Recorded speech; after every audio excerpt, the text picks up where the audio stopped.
वो किताब पढ़ने का नाटक कर रहा है। सबको पता है कि वो खुश होने का नाटक कर रहा है। बहुत लोग अमीर होने का नाटक करते हैं।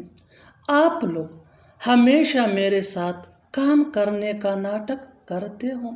इन जुमलों में हम बोल रहे हैं नाटक करना। इसके लिए आपको यूज़ करना होगा इंग्लिश में प्रोटेंड। प्रोटेंड मीन नाटक करना। आइए कंप्लीट स्ट्रक्चर समझते हैं। इस फार्मूले को समझने के बाद आप भी ऐसे जुमले बासानी इंग्लिश में बोलने के काबिल हो जाएंगे।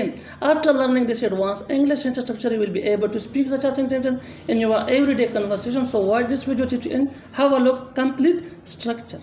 Subject plus helping verb plus pretend plus to plus V1 in the first form of verb plus other words.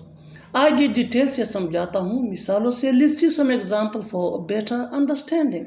वो किताब पढ़ने का नाटक कर रहा है।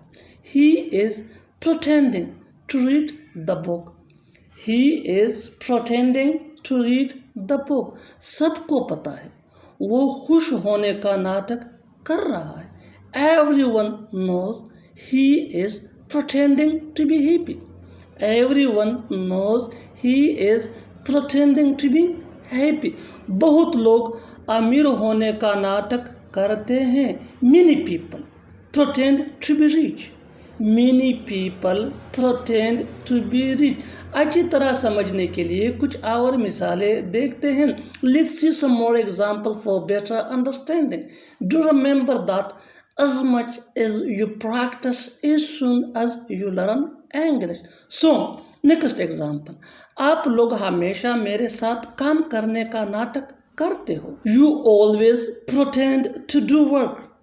You always pretend to do work.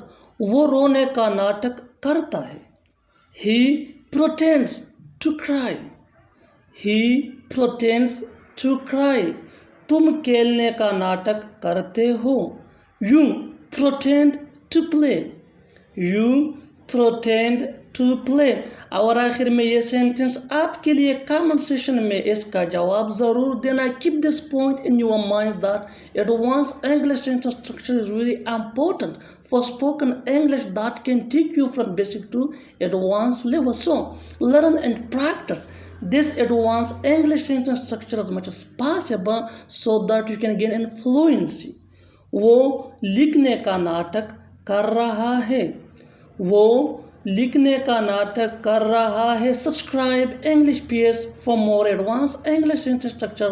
Thanks, Manan.